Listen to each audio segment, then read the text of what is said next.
Hi hello नमस्कार. मी काजल तुम्हा सगळ्यांचं परत एकदा आपल्या आजच्या व्हिडिओमध्ये अगदी मनापासून स्वागत करते. तर रुद्राची शाळा सुरू झाल्यापासून ना 2-3 दिवस मी त्याला स्वतः सोडलं होतं, पण रिक्षाच भेटत नव्हते. हा बायपास रोड आहे म्हणजे हायवे, ती घेतच नव्हतं रिक्षा. रिक्षा तर हजार येतात पण एक पण थांबवत नाही, तसेच निघून जातात. नाहीतर मग रिक्षा भेटली असती ना, कारण रिक्षाला इकडे अजिबात पैसे नाही. कुठेही जा, कितीही लांब जा, 10च रुपये घेतात फक्त. पण रिक्षा थांबत नाही बायपास रोड असल्यामुळे, आणि ट्रॉफिक खूप असल्यामुळे रिक्षा थांबत नाही. नाहीतर थांबतात पण इतकं ट्रॉफिक असतं की त्याच्यामुळे रिक्षा थांबवतच नाही लोक. तर मी दोन 3 दिवस इतकं म्हणजे प्रचंड थकायची ना की रुद्राला सोडायला जा, माझं तर सोडूनच द्या, पण ते पोरगं किती चालून चालून ते इथपर्यंत आलं की म्हणायचं मम्मा पाय दुखायला लागले, उचलून घे. म्हणजे तसा तो चालतो पण तरी पण थोडंसं असं जास्तच होते. आधीच त्याची तब्येत बारीक आहे, त्यात चालून चालून चालून अजून म्हटलं नको बाबा खराब होऊन जाईल. तर मग म्हटलं काल 3रा दिवस होता, मग मी काल बराच वेळ थांबली. स्कूल सुटल्यानंतर अर्धा तास तिथंच रिक्षा व्हॅनवाल्यांची वगैरे नंबर घेतले, हे ते. स्कूलला व्हॅन नाही आहे, प्रायव्हेट व्हॅन लावावी लागते. स्कूलला अजिबात काही नाही आहे व्हॅन वगैरे, त्यामुळे मग नंबर गोळा केले व्हॅनवाल्याची. एकाला मी कॉल केला, म्हणजे तिथंच होता, विचारलं तर ते म्हणे आमचं लांब नाही जास्त, स्कूलपासून 1 किलोमीटर असेल, पण 1 किलोमीटर सुद्धा लहान मुलगासाठी चालायला खूप अंतर आहे. त्याचे तर 2 हेलपाटे होतात, माझे 4 होतात, त्यामुळे मग खूप होतं जास्त.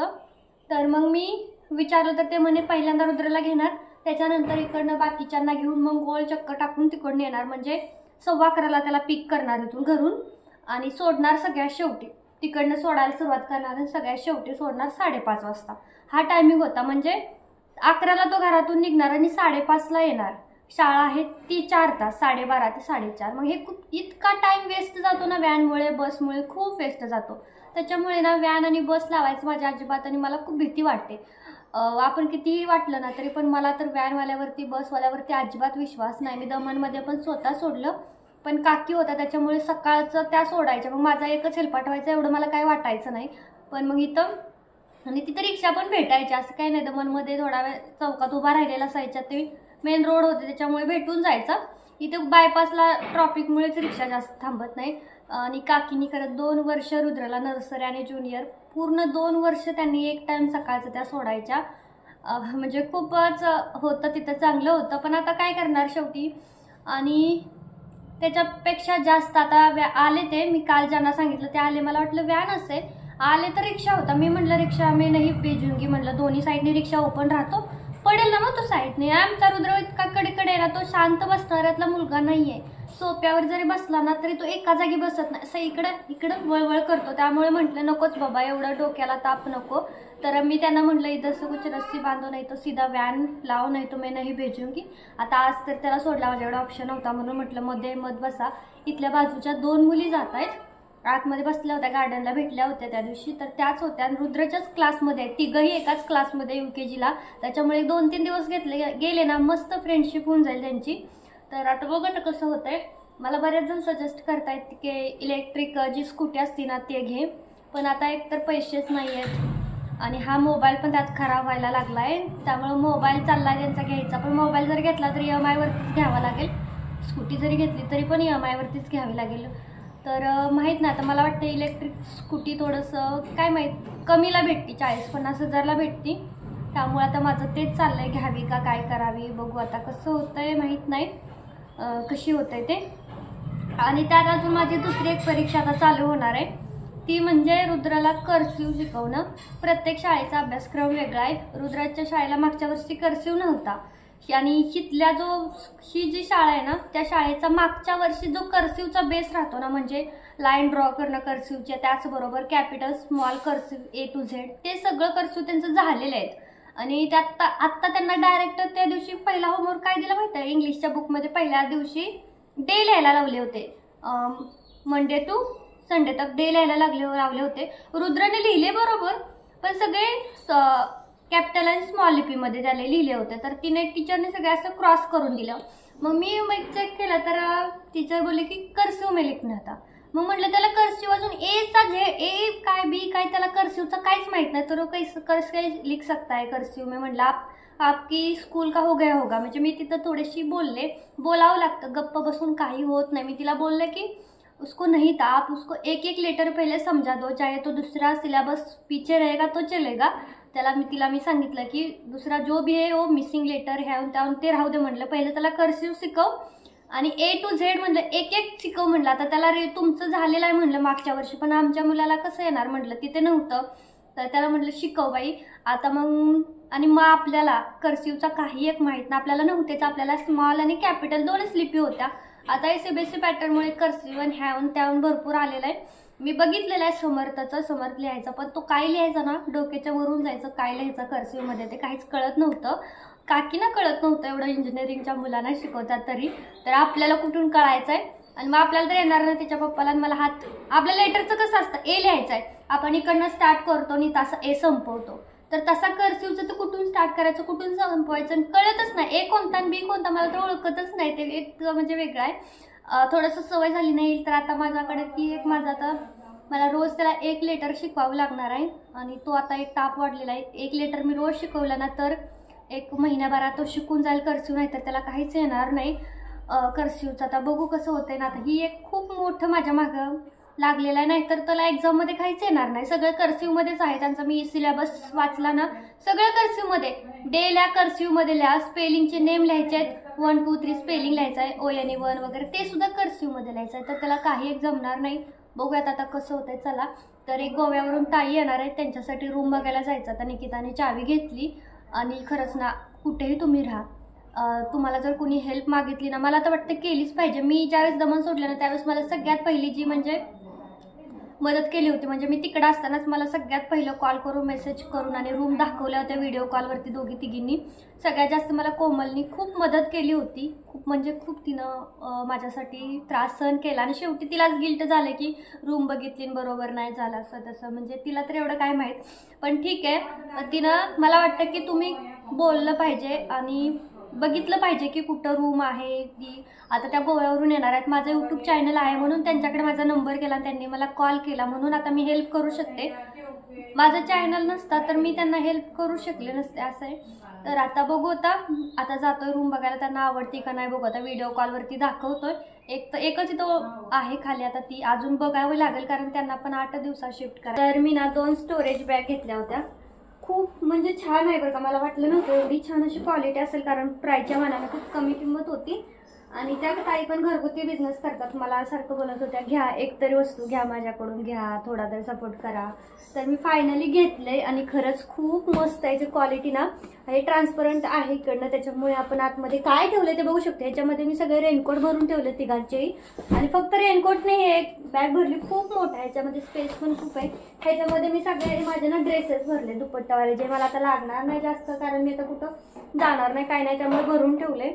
आणि जो पाहिजे तो पण काढूनही घेऊ शकतो, आपल्याला दिसते बघा कोणता आहे कुठे ठेवलाय. त्यामुळे 2 बॅग आहेत, मी 2च घेतल्यात.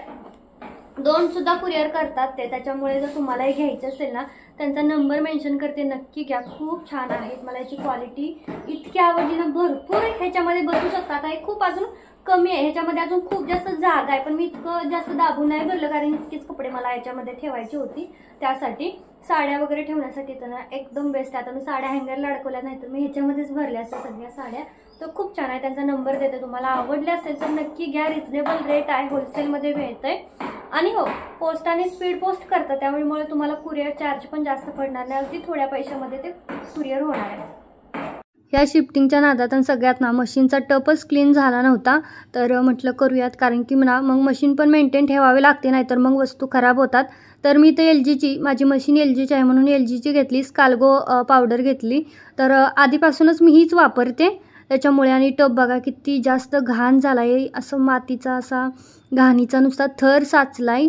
आणि हे सगळं क्लीन होतं या पावडरमुळे. पावडर आतमध्ये पण टाकायची, ह्याच्यामध्ये आतमध्ये जिथे घाण दिसते ना तिथे पण टाकायची, टबमध्ये पण टाकायची, आणि वरती जिथे आपण लिक्विड टाकतो ना तिथे पण हे सगळी पावडर टाकायची. तर मला ह्या वेळची जी पॉकेट आहेत ना ह्याच्यातली पावडर थोडी वेगळी वाटली. ह्याच्या मागची होती ना थोडी जाडसर होती, ही थोडी बारीक पिठासारखी होती. तर म्हटलं बघूयात आता टब क्लीन होतोय की नाही. तर इथं टब क्लीनचा ऑप्शन आहे, त्याच्यावरती क्लिक करायचं आहे आणि मग टब क्लीन होतोय. आणि म्हटलं टब क्लीन होतोय तोपर्यंत घर बघून येऊया. त्यांना व्हिडिओ कॉलवरतीच मी दाखवलं. तर माझ्या साईडलाच आहे, वरती बघा निकिताचं आहे आणि खालचं जे आहे ना ते खाली आहे. खालचं म्हटलं की बऱ्याच जणांना नको वाटतंय, पण ठीक आहे. गेट वगैरे आहे, आतमध्ये रूम आहे, एकदमच रोड टच नाही आहे. तर बघा इकडं बाहेरचा जो स्पेस आहे ना खूप मोठा आहे पार्किंगसाठी, कारण त्यांची 4 व्हीलर पण आहे, त्याच्यामुळे मग पार्किंगला पण त्यांना मोठी जागा पाहिजे. आणि हा जो एक दरवाजा दिसतोय तो बेडरूमचा आहे, आतमधून नंतर दिसेल. तर बेडरूममध्ये सगळं फर्निचर आहे, ड्रेसिंग टेबल, इस्त्रीसाठी सुद्धा त्यांनी साईडला जो भिंतीला टच टेबल असतो ना तो सुद्धा त्यांनी बनवला आहे. पुढं चप्पल स्टँड आहे आणि घराच्या पुढंच इतका स्पेस आहे की खूप मोठा स्पेस आहे. इथं सेफ्टी डोअर पण आहे. मग दुसरा हॉलमध्ये पण फुल फर्निचर आहे बघा, पूर्ण फर्निचर आहे हॉलमध्ये. आणि ज्या भिंती आहेत ना त्या सगळ्या भिंतीला फरशी लावलेली आहे त्यांनी, त्याच्यामुळे कलर वगैरे जायचा हे असला काही तापच नाही आहे. त्यानंतर हा डायनिंग एरिया आहे बघा, खूप मोठा आहे. आता मोबाईलमध्ये थोडासा हे दिसतंय, पण हे जी प्रिंट आहे ना ती अशीच आहे. रिअलमध्ये प्रिंट खूप छान वाटते, आता मोबाईलमध्ये तुम्हाला थोडंसं वाटते वेगळी. तर हे वालं किचन आहे, किचनमध्ये पण फुल फर्निचर आहे, पूर्ण ट्रॉली वगैरे आहेत, काहीच लागणार नाही, काहीच सामानाची गरज नाही आहे. गॅस लाईन पण आहे, खिडकी आहे किचनला दरवाजा आहे, तिथून बाहेर भांडी वगैरे धुण्यासाठी बाहेर आहे, इथून बाहेर जागा कपडे वगैरे धुण्यासाठी. त्यानंतर इकडं साईडला ना थोडंसं मंदिरासाठी पण जागा आहे. किचनच्या वरती असे ट्रॉली आहेत आणि खाली आहे जागा इकडच्या साईडला. आणि ट्रॉलीमध्ये फुल सामान बसणार आहे, कितीही असू द्या. भरपूर मोठ्या मोठ्या ट्रॉली होत्या आणि साफ पण होत्या, म्हणजे क्लीन वगैरे पण होत्या, जास्त काही क्लीन करायची गरज पण नसती लागली. तर हे बघा असं सगळं आहे, कशाचीच कमतरता नाही आहे ह्या रूममध्ये. किचन पण खूप छान असं क्लीन आहे. वरती पण भरपूर जागा बसतंय काय सामान असेल ते. त्याच्या खाली पण असे भरपूर असे आहे. इथे बघा खाली थोडी जागा आहे, तिथं देवघर आपण ठेवू शकतो. त्याच्यानंतर इकडनं आतमध्ये मग इथं बघा, इथं पण थोडंसं फर्निचर आहे, वरती थोडं फर्निचर आहे, ज्या पण वस्तू ठेवायच्या आहेत त्या ठेवू शकता. आणि इथं बेसिन आहे, बेसिन पण खूप मस्त होतं. आणि मेन इम्पॉर्टंट म्हणजे टॉयलेट बाथरूम दोन्हीसुद्धा खूप छान आणि साफ होते, स्वच्छ नव्यासारखे. आणि दोन्ही बेडरूममध्ये फुल फर्निचर आहे. एका बेडरूममध्ये ड्रेसिंग टेबल, कपड्यासाठी एकदम फुल असं पूर्ण भिंत भरूनच आहे, जसं की त्यांनी स्वतःसाठीच केलेलं होतं. त्याच्यामुळे आता ते सोडून गेलेत, तर आता ते रेंटने देणार आहेत. आणि निकिता राहते ते पण त्यांचंच आहे. तर ह्या घरासाठी ना आम्ही आमच्या मताने की 10, 10:30, 11पर्यंत ठीक होतं, पण त्यांनी डायरेक्ट 15,000 सांगितले. त्यामुळे आता माहीत नाही काय होतंय ते. तर हे रुद्रचा बघा, इथे त्याला कर्सिव्ह लिहून दिलेत, होमवर्कमध्ये कर्सिव्ह दिलेत त्यांनी. आधी काय शिकवलं वगैरे नाही, डायरेक्ट होमवर्कसाठी कर्सिव्ह त्यांनी स्वतः लिहिलेत आणि त्याच्या खाली लिहायला सांगितले होते. आणि हे आमच्या रुद्राचे कर्सिव्ह पप्पाने घेतलाय त्याचा अभ्यास. मला वाटतंय हे कसं काय लिहिलंय, काहीतरी समजतंय का हे, काहीतरी टीचरनं जर सगळं चुकीचं करून टाकलंय. आणि इकडं काय लिहिलंय हे काय दिला अभ्यास काय मी.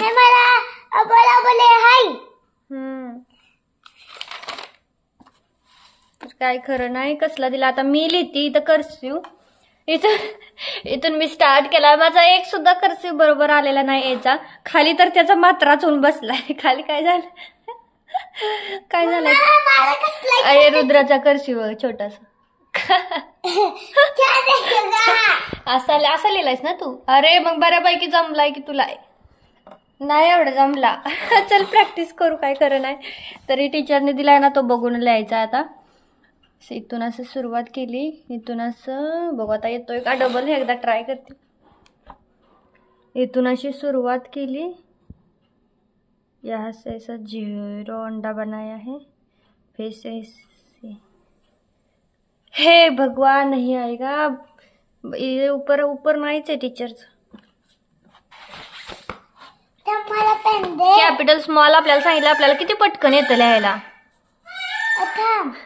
बरं ते कसं लिहायचं, अरे लिहि रुद्र.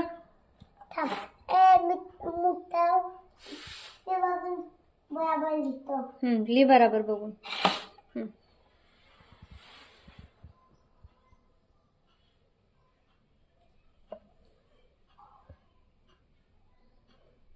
तर रुद्र हुशार आहे, कॅप्चर करेल म्हणून आम्ही युट्यूब चालू करतोय. पण युट्यूबला प्रत्येक जण वेगळाच पॅटर्न शिकवतंय. कोणी इकडनं फिरवायला सांगतंय, कोणी तिकडनं फिरवायला सांगतंय. तरी रुद्रने काढलाय. हळूहळू प्रॅक्टिस केली ना त्याला जमेल. मला जमणार नाही पण त्याला लवकर जमणार आहे.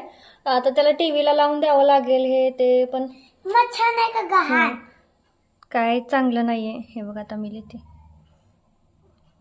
याची गाडीची ताड अडकली, अजून पुढची गाडी कधी जायची रे रुद्र, पुढची गाडी कधी जायची. हां आता जरा बऱ्यापैकी जमलाय मला बघ. त्याला बी इतका फिरवावं लागतो, इतका फिरवत बसल्या बाकीची लेटर कधी संपायची.